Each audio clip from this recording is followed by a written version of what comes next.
She leans in, steel and silk. One more glance, you're fired. He doesn't blink. Then I'll risk it. Brielle Kincaid, would you marry me? Alarms throb, whispers spread, and a 30-day clock starts.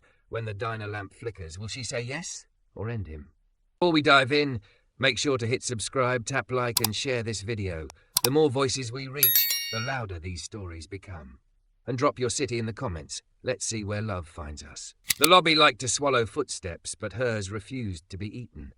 6-inch heels clicked like metronomes of power, each strike clean and certain on the marble. She came through the revolving door in a sheath dress the colour of morning cream, a tailored line that hugged a body nobody forgot. Full hips, soft waist cinched by a thin belt, shoulders squared with a fighter's poise. Her hair, platinum waves sculpted into obedience, caught the light like the edge of a blade. People glanced because people always glanced. Investors glanced, rivals glanced. Even the chandelier seemed to tilt to see her better. Brielle Kincaid did not tolerate glances. They weren't scared of her money. There were billionaires who were forgettable. They were scared of the way she could make silence weigh 40 pounds, of the way she smiled when she meant no. She had fired men for less than a breath out of rhythm. Her company's stock danced when she raised a brow. And this morning there was no time for anyone else's heartbeat. The board was waiting upstairs, an acquisition on the line, due diligence a knife edge. "Good morning, Miss Kincaid." The front desk's tremor tried to pretend it was a voice. She nodded without breaking stride, security glass parting under her palm print. He was at the far checkpoint, tall in a charcoal uniform with the quiet stiffness of a well-made suit, skin deep as coffee after midnight, jaw neat as a geometry proof. Security nameplate, M. Lawson. He watched the hall, not her, not the dress, not the lift of her hair. The way a man watches a storm line on the horizon, patient, measuring, already calculating exits. Her gaze caught his for a beat that did not belong to either of them. Soft brown, steady. It wasn't the hungry look, not the cataloguing of curves she'd had to endure since she was 19 and learned that sexy could be a weapon or a trap. His glance felt like a hand hovering an inch above her shoulder, ready if she needed steadying, didn't presume if she didn't. The elevator pinged. Interns pressed themselves into wallpaper. Brielle stepped in and felt the air change, colder, drier, the way a server room always hums, as if the building itself is thinking faster than bodies can move. When the doors slid open at 58, the floor greeted her with its usual, improbable lemon-polish scent and the muffled thrum of the war room. "Morning, boss," said Nadia, her chief of staff, keeping pace. "Cymax's council moved the call to 9:20. We have 18 minutes to murder this deck and resurrect it wholly." "Cut the third slide. Move the comparables into the appendix," Brielle said. "And if anyone uses the word synergy, I want the lights turned off until they learn shame." They walked. This was her church. Glass walls, whiteboards scabbed with math, the river outside draped in a pewter shawl. She didn't mind being looked at here. Here the attention was coin, earned and spent. But the lobby was a hunting ground. Strangers felt entitled to her body before they learned to fear her mind. She kept a rule for that. One more glance, you're fired. No matter if you wrote code like God or closed deals like a devil. Her father had taught her to punish early. He had not taught her love. "Miss Kincaid?" Nadia slowed. "You okay?" Brielle blinked away the feeling the guard's eyes had left behind, that strange, gentle readiness. "Perfect," she said, and the word clicked into place like a bullet chambering. The first hour drowned in numbers. She liked the drowning. She could make a room breathe on her rhythm. They were mid-sentence. "If we overpay on this tranche, we signal weakness, and we do not," when the lights throbbed. Not dimmed, throbbed. Twice. That was not the building's normal flirt with a surge. This was the pulse of a body about to seize. "Everyone stay in their seats," the facilities lead started to say through the intercom, voice steady but too late. The alarm didn't scream. It whispered. 4-note tone. Pause. 4 notes again. Nadia's eyes widened. "That pattern's a shelter in place." "Why?" Brielle asked. "I don't know." Phones started buzzing. Slack lit up with exclamation marks. Someone said, "Active shooter," in a voice that broke the way porcelain breaks. Quietly, with that awful little cry of something made to be beautiful shattering. The room's geometry changed. People were suddenly too close or too far. Every window felt like a dare. Brielle's heart thudded once against the wall of her chest, hard enough to be heard in her ears. She had given herself rules for fear. In 4, hold 2, out 6. Her therapists had insisted. She'd insisted on billing them at the same rate she billed lawyers. She inhaled, 1, 2, 3, 4. Held, 1, 2, exhaled, 1, 2, 3, 4, 5, 6. In the corridor, the elevator opened without a chime, then closed again. She heard the murmur roll down the hall like the shadow of a wave before the wave exists. Lock the north doors, she said. Nobody gets heroic. If anyone says the word synergy, I swear to God. Nervous laughter saved them from panic. A preferred lie. Movement at the glass door. The guard from downstairs, Lawson, stood there, chest rising a fraction too quickly, radio clipped at his shoulder. He didn't barge in. He raised his hand, the way you do for a skittish horse or a child waking after a nightmare. Nadia buzzed him. Miss Kincaid, he said, voice lower than the room, steady enough that someone's breath eased audibly. We've got an incident on 53. It's not an active shooter. It's a contractor with a nail gun that double-fired and hit a pipe. There's water and a lot of noise. Some folks panicked. I need a head count for this floor, and for you to keep people away from the south stairwell. A nail gun. The 4-note whisper of the building had told the truth. Not fire, not shooter. A false storm still drowns the unprepared. Thank you, Brielle said, already signalling at Nadia. We'll manage the count. What do you need? His eyes moved around the room like they were catching puzzle pieces mid-air. You have 2 glass walls facing the south hall. Close the blinds and kill the internal lights. It keeps curious from becoming crowd. Panic circulates by sight. He didn't glance at her dress. He didn't seem to remember she was beautiful. He remembered she could give orders and they would stick. Do it, she told Nadia, and the room slipped into a soft grey. The river's pewter light took over. People breathed. Someone started crying quietly. Nobody said synergy. They did the count. Lawson checked off a list on his phone, thumb purposeful. When he spoke into the radio, his voice had that calm you trust in a pilot when the plane's wing is learning a new language in a storm. Copy. 58 is accounted for. Containment holding, he said. His eyes settled on Brielle, then flicked to the door. Small cue. Can we talk? She stepped out into the hall with him. Up close, he was larger than she'd thought. Broad in a way that promised weight behind a door if a door needed to move. Easy athleticism under the formal line of the uniform. His cologne was barely there. Something clean, cedar maybe, like a memory of a walk in winter. He kept his hands visible, fingers relaxed, palms neutral. 1,000 little choices that said, I mean you no harm. Thank you for not letting them run, he said. I didn't do it for thanks. I know, that's why it worked. His mouth almost curved, then didn't. Self-control. She knew that language fluently.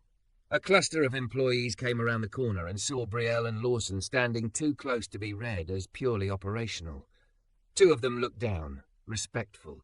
One looked openly, repeatedly, dipping his gaze to Brielle's waist, then lower, a greedy little magnet in his eyes. She watched it like a target appearing on a screen in training. He'd done it before. He would do it again unless corrected. She had fired men for less, yes, but she also understood something new today. Some glances were born of entitlement, some were born of fear, and some were born because no one had taught the looker how to see. This one was entitlement. She turned her head, slow enough that he felt it before he understood it, and let the silence weigh its 40 pounds. One more glance, she said, voice soft as wool, and you're fired. The hallway froze. The man's face turned the colour of a bad apology. He muttered something about being sorry and fled. She felt Lawson's attention on her, not on the dress, not the curve of her hip against the white fabric, but on the line she'd drawn in the air and the way she'd held it. He didn't nod. He didn't praise. He simply matched her quiet. You okay? He asked low. I don't require okay to function, she said. It came out sharper than she meant. A muscle jumped in her jaw, betrayed her for a fraction. Functioning's easy, he said, gaze steady. Being all right is the expensive part. There was a thing in her chest she did not have a name for that moved when he said that. He had the kind of voice that could hold a room together while someone bled. She wondered what he had seen to learn it. Micah Lawson, he said, offering his hand. Shift lead. She hesitated, then took it. His handshake was confident and brief. No squeeze to test, no linger to claim. She hated the way her skin remembered it after. Nadia will send the head count to your team, she said. Thank you for the calm. It mattered. He nodded once, as if bowing to the reality of that, as if he couldn't afford the vanity of being pleased. The intercom crackled. All clear. Repeat, all clear. Floors 50-56 dealing with water remediation. Please avoid south stairwell. Brielle exhaled. Meetings would resume. Lives, and the value extracted from them, would continue. But when she turned to go, Lawson's radio hissed, and he leaned in, almost without thinking, to keep his voice low so it wouldn't ripple into her room. You'll get a wave of reporters by noon, he said. Someone tweeted the alarm. If you want a clean walk to the cars, take the service corridor. Cameras can't see that angle. She shouldn't have liked that he thought about her safety with the same brisk efficiency he applied to a floor plan. She did. She hated that she did. Miss Kincaid, he added, and there it was. He glanced. Not at her curves, at her eyes. Once. A choice, not an accident. One more thing. Her patience was a knife on a whetstone, yes? If the way I was watching earlier made you feel like I was another one of those glances... It did, she cut in. Then I should fix the record. He didn't step back. He didn't step closer. He stood where truth demanded. I wasn't looking at you like a problem to solve or a prize to win. I was looking because there are 10 ways out of that lobby and only one of them doesn't put you in a choke point. I was choosing the one where you make it home. There was the thing again, moving in her chest. And if I told you, she said, her voice a softer blade, that one more glance will cost you your job? He met her stare without flinching. Something reckless and luminous broke across his face like sun under storm. Then I'd have to risk the job, he said, the words falling as if they'd been waiting behind his teeth all morning. Because one more glance isn't about your dress. It's about you. And if I'm going to be honest in a building that demands honesty from everyone, then I should be honest with you first. Her amusement came uninvited, a fragile, dangerous thing. Careful, she said. Men don't do well when they try to impress me. He made a decision so fast, she almost heard it. His mouth tilted, a half-smile that knew it was ridiculous and chose truth anyway. Would you marry me? Micah asked, calm as a man offering a steadying hand to someone who didn't think she needed one. Silence turned heavy again. Somewhere, far away, a printer spit out a single sheet. The building breathed. Brielle felt the crack down the centre of the life she'd engineered so perfectly, like a hairline in tempered glass you can't see until the light hits it just wrong. She should have laughed. She should have called security on security. She should have filed him under problem and solved him by noon. Instead, she blinked once, slow, deliberate, as if trying to decide whether to let the light in through the crack or patch it with the nearest lie. Don't forget to subscribe for more intense cinematic love stories. Your click helps us make the next chapter. Silence held like a glass kept from shattering by pure will. Brielle let the elevator's hum answer him first. It drew a thin silver line through the moment. She could have sliced the day into before and after right there. Instead, she did what she always did, turned a quake into a calendar item. Report to Nadia for a written incident summary, she said, steady. Keep the south corridor clear, and don't say that to anyone else, Mr. Lawson. Ever. Understood, he said. It wasn't a retreat. It was a promise to place the words somewhere safe until she came looking for them. She walked back into the war room. The blinds still closed. The river turned the room into a soft-lit aquarium. People were ready to be led. She didn't look at any of their faces. She looked at the slides. Slide 3 is cut, she said. We open with the value wedge. We don't blink. Her voice worked. Her body worked. Her dress held to her the way wet paint holds to a curve, obedient, revealing. She felt the fabric move across her hips each time she pivoted, felt the room obey because power in motion is gravity with a purpose. She kept the breath pattern. In 4, hold 2, out 6. She didn't think about the man who had just said what men say at the end of a long life, not at the beginning of anything. The board meeting was a knife fight disguised as brunch. Evan Sharp, the oldest director, wore his concern like a well-cut suit. We cannot afford distractions, he said, as if he were offering her a second croissant, not a veiled reprimand. There are rumours online already. Kincaid Tower alarm. PR wants a statement. PR can have this, Brielle said. We prioritize safety and calm under pressure. We're fine. If investors want to be dramatic, they can buy theatre tickets. Lydia Chen, newer, hungrier, tilted her head. Your cadence is off, Brielle. My cadence pays your mortgage, Brielle said, and the table smiled because cruelty from her mouth always sounded like kindness with good manners. They moved on. They always moved on when she made them. But in the 6 minutes between agenda items, her mind replayed the hallway. Would you marry me? Not a plea, not a performance, as if marriage were a synonym for tie. Tell the truth with me until we die. Nadia slid her a note instead of a whisper. Micah Lawson, incident summary submitted. Clear, precise, no leaks. Also, facilities reports a young temp's panic attack in stairwell C. Lawson personally escorted her to HR Wellness. Stayed out of sight to avoid crowd. Brielle did not allow feelings to bribe her decisions. She did, however, respect data. Calm under pressure is data. The meeting ended with a clean vote. On paper she'd won. In her chest something paced. When the floor emptied, she let herself stand by the window. The glass held a ghost version of her. A thick, curvy woman in cream, smart mouth and stricter eyes, hair sculpted like a crown you could weaponize. She had never apologized for being beautiful. She had weaponized it when necessary, ignored it when possible, and punished those who mistook it for permission. But beauty is not what had made Micah brave. Something else had tugged his words into daylight. Her intercom chirped. Reporters at the main entrance, security said, not Micah's voice. We recommend service corridor exit. She almost told them to send her into the cameras on purpose. Let them catch her like a blade. Instead she said, service it is, and took the back hall, the cool-lit artery of a building where lives were converted into numbers. He was there, of course, not waiting for her, working. Directing cleaners around the 53rd floor mess, adjusting traffic cones so the slope of the floor wouldn't funnel water toward a live outlet. He didn't see her first, he saw a hazard. Then he saw her. Miss Kincaid, he said, neutral, we'll have your car pulled to freight too. Less exposure. She should have just nodded and walked.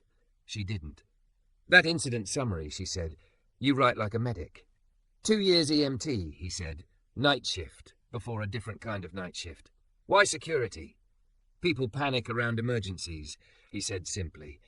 I like being the person who doesn't. And proposals. She kept her tone dry enough to crack. Something flickered across his mouth that might have been embarrassment if it had any room to live. That was either the worst idea I've had or the truest. Maybe both. She studied him.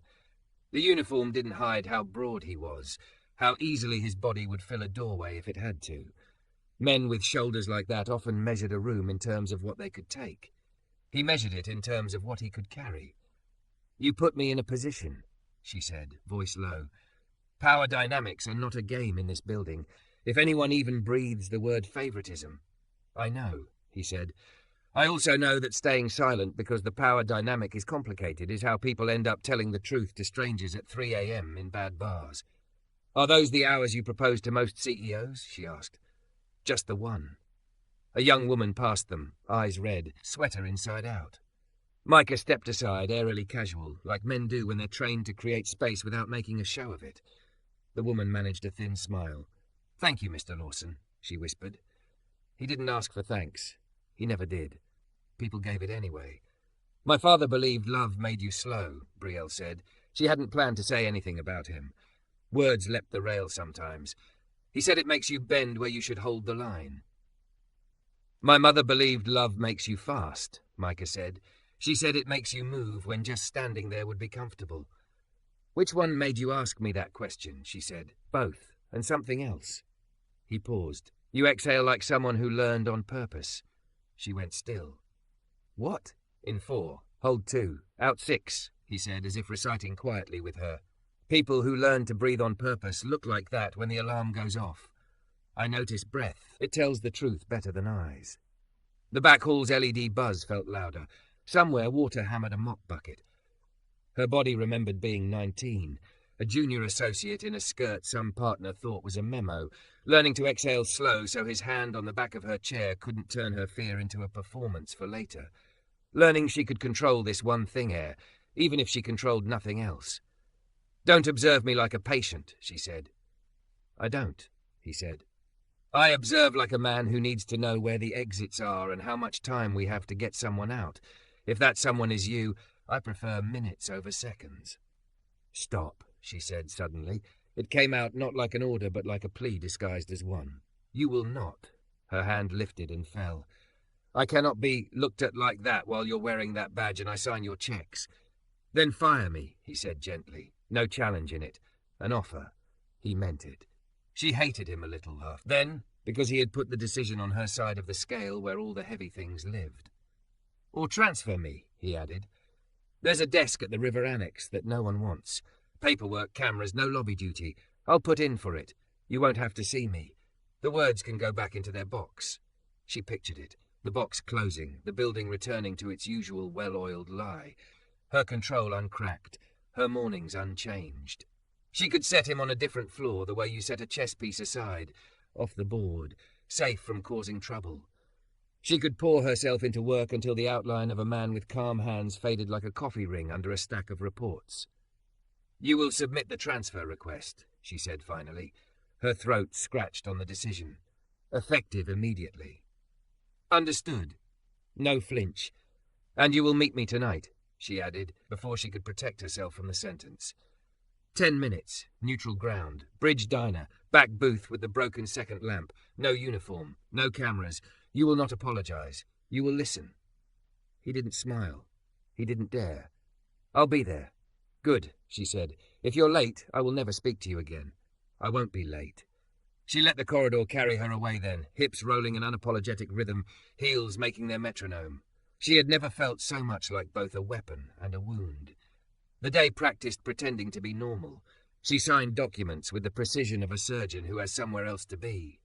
She corrected language, replaced leverage with use, replaced family with team, replaced we care with we pay for outcomes and humane boundaries. Nadia watched her like a sister might, saying nothing.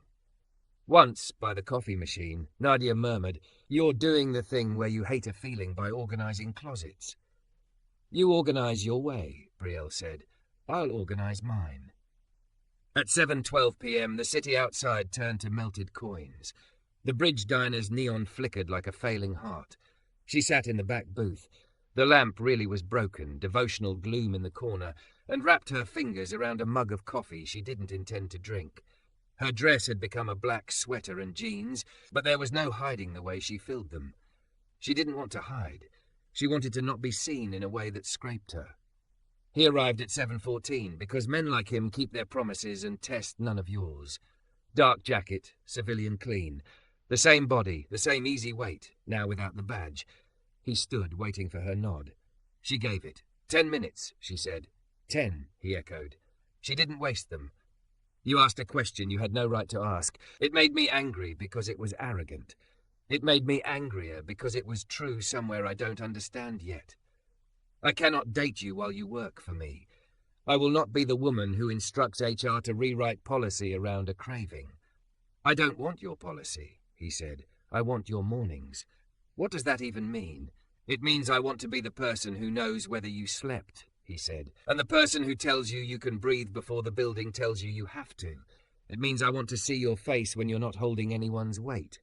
If that's marriage one day, good. If it's just honesty until we find out, it's still worth the risk. Her laugh came out on one breath and turned into something else before it could find the shape of mockery. She looked down at her hands, hands that signed and cut and pointed and banished, and saw, to her annoyance, that they were beautiful in a way she had never had time to notice. Tonight, she said quietly, you don't get to be brave for me. I'm going to be brave for me. He waited. If you take the annex post, she said, and she could feel the crack deepening in the glass of her life.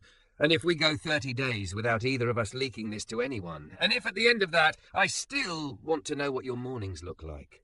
He didn't move, not even his breath. Then you can ask me that question again, she finished, and I will answer it like a woman who isn't afraid of being slow or fast, but right. The lamp above them flickered, almost on, almost off, as if the world was practicing yes. 30 days, he said. I can do that. Good, she said, and finally, let herself meet his eyes the way he'd met hers, once on purpose. Now go before I change my mind and keep the box closed forever. He stood. He didn't touch the table. He didn't touch her. He left as if leaving was proof he'd heard her. When the door chimed and the night took him, Brielle lifted the coffee to her mouth, tasted its bitterness, and smiled like someone who had just found an exit that might be an entrance. 30 days is a long time when you're not allowed to look for the thing you want. Brielle kept her bargain the way she kept quarterly targets, down to the bone. She signed Micah's transfer herself and sent it through legal like it mattered no more than a copier lease. To protect him, she pretended he didn't exist. To protect herself, she built new rules. No rerouting through the river annex, no casual questions to Nadia that sounded like personal curiosity, no staying late to see a particular figure in a charcoal jacket cross the lobby on the way out. She reorganized 2 divisions and the pantry labels. She didn't realize she was alphabetizing grief. The city softened into late autumn metals. The river wore pewter in the mornings. The building smelled of lemon polish and clean ambition. She did the breath, 4 in, 2 held, 6 out, so often that the rhythm began to feel like its own language. Inside that quiet, the crack running through her perfectly tempered life stopped pretending it wasn't there. On day 11, a reporter sent a probing email about security irregularities on 58. PR drafted a denial so gleaming she could see her reflection in it. We'll say there was never any contact, the head of comms suggested, chin high with the weird courage lies give. We will say nothing we can't defend under oath, Brielle answered. The room blinked. We'll say we had an alarm event, managed calmly. We won't offer blood to sharks who don't deserve it. On day 17, a rumour bloomed like mould on an anonymous message board. The curvy Ice Queen CEO had a thing for guards. The post crawled into Slack. Someone added a winky face. Nadia deleted it inside a minute and sent a company-wide reminder that our bodies are not punchlines. Privately, she told Brielle I can find the origin. Don't, Brielle said. Find the places where our policy is a wish instead of a law. We build a better one. No relationships crossing hierarchies without recusal. No joke culture about shape, age, hair, weight. We stop pretending we're a family so we can act like a good company. You're scaring me in the best way, Nadia said, and her grin scratched the day brighter. At the river annex, Micah found out what it meant to sit with the part of himself that liked to move. Paperwork stacked. Cameras blinked. He learned the names of the night janitors and the midday desk clerks. He replaced a broken latch on a door nobody important used. He watched a woman in a red coat leave a sandwich for the courier who always arrived at 12:14. He wrote none of this down. The words he might have written tried to climb the walls of his ribs and had to be taught patience. He kept his own promises. He didn't call. He didn't accidentally route an inquiry through 58. He took the nights alone like sandpaper and came away smoother, more honest. On day 23, a burst pipe cracked apart the schedule. The south stairwell became a waterfall of brown water. Brielle stood in heels rolled up to the ankles of her jeans, pointing people away from the flooded span as if she'd been born for triage. She did not go to the annex. But she found herself staring too long at Freight 2. The freight elevator that had known the shape of Micah's shoulders better than she now allowed herself to, and laughed at her own foolish heart. On day 27, the board told her she was unusually quiet. She told them she was thinking. Evan Sharp said, "Don't let personal considerations cloud your acumen, Brielle."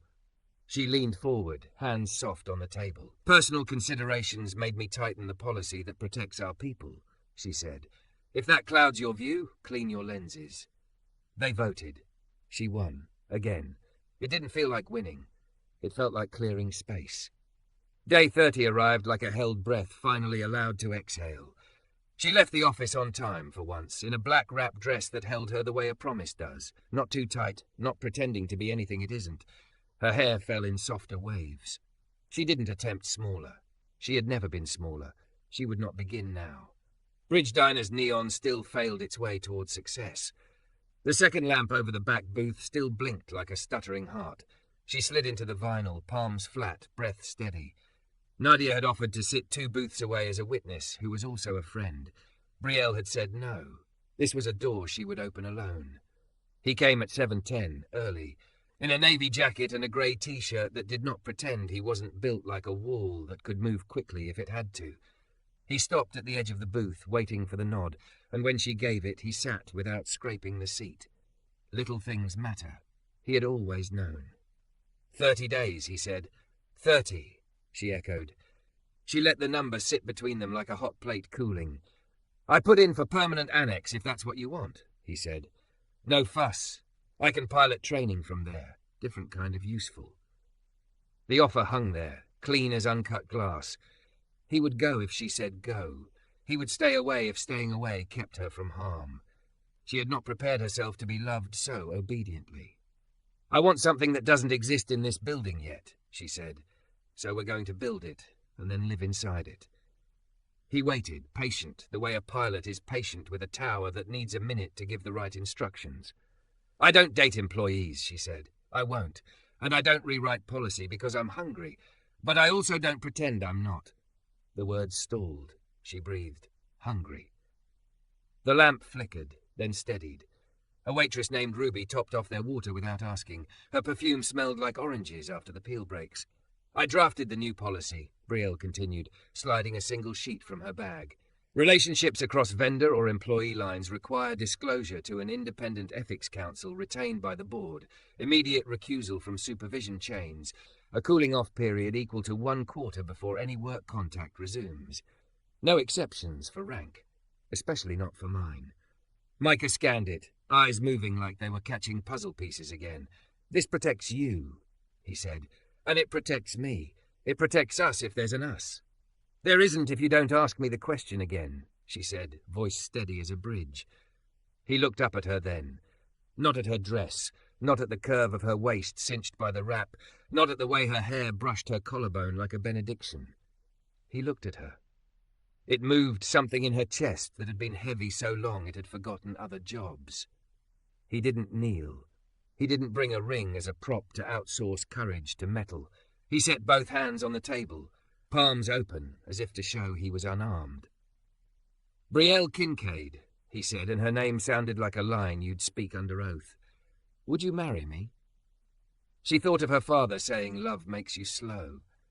She thought of his mother. She'd never met the woman, but she could hear the philosophy, saying love makes you fast. She thought of the night he offered to transfer so she wouldn't have to be brave on both their behalf. She thought of the rumour, the emails, the board's narrowed eyes.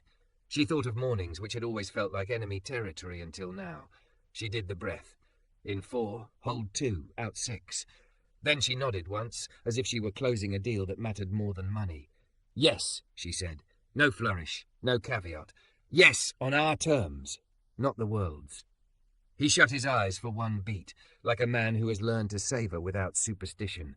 When he opened them, they were wet in the way a storm's first drop is wet, a promise letting itself be seen. Then here are my terms, he said. We tell Ethics Council tonight. We tell Nadia so you're never alone in a room where someone tries to make a story out of your body. I stay at the annex. We wait 3 months before we let anyone besides our small circle know. We see each other where the cameras can't decide our narrative. We practice the breath together when the tower hums loud. And I get your mornings. What do you do with them, these mornings you keep asking for? She asked, half a smile making room for itself on her mouth. I bring coffee to the woman who doesn't drink it and watches the steam anyway, he said. I drive the long way by the river because pewter light looks good on your face. I keep the news off until you ask. I say today is a day we get to try again. And then I watch you get faster where you used to be slow and slower where you used to only sprint. Then I go to the annex and do my job and don't touch my phone. And at night I come home and we talk about the boring things like they're sacred. She could feel happiness approaching and did not run. She was a thick, curvy woman in a body the world had tried to turn into a billboard and a cudgel. She was a CEO people called an ice queen because she set boundaries and didn't apologize twice. She was a person whose mornings had been a battlefield. She imagined them like he described and discovered she didn't have to fight to keep the picture. Bring tea then, she said, the strong kind, and on Sundays, the diner. Back booth, broken lamp, a ritual is a seatbelt. Deal, he said, and the word sounded like a vow. The waitress returned with pie they hadn't ordered. "On the house," Ruby said, mouth tilted toward a conspiracy. "Broken lamp special. Don't let it ruin you." Brielle laughed, loud enough to startle the booth behind her, soft enough to still feel like a secret. Micah's shoulders loosened, the way a man's do when he's been waiting to be told he can put the weight down. They signed the disclosure that night in Nadia's office under the lemon polish glow. Nadia hugged Brielle in the kind of quick, fierce way that says, "I've been holding this for you. Let me breathe again." Ethics Council raised an eyebrow and then, to their surprise, said, "Thank you for not making me find out via Twitter like everyone else." Micah returned to the annex through the service corridor, the one angle the cameras couldn't see. He texted her once, simple, "Morning belongs to you now." She didn't reply. She didn't have to. She slept for 5 hours straight and woke without Fear's hand on her sternum for the first time since 19. The city did what cities do. Watched, whispered, got bored, moved on to the next shiny harm. The company did what good companies do when leadership is brave. Got better. The policy circulated. Lines were drawn clean. The rumour wilted in the light of grown-up boundaries. 3 months later, when the river iced in thin filigrees and a child's mitten hung off the bridge like a lonely flag, they stood in a small room with a judge who liked poetry. No white dress. No press. Nadia cried. Ruby from the diner brought oranges and said, "For sweetness and protection." Micah slipped a ring onto Brielle's finger. Nothing huge. Just a circle that felt like a door you could walk through in both directions. "Last chance," the judge joked gently. "Any objections?" Brielle turned to Micah. He watched her the way he had in the lobby that first morning, ready to steady, not presuming. She thought of all the glances that had tried to claim her and how this one had asked for the one thing she'd never had to give. Choice. "One more glance," she murmured, and her smile cut and healed in the same motion. "And you're mine." "I've been," he said. They said I do like two people who had already been doing. Outside, the city breathed. Inside, they began their mornings.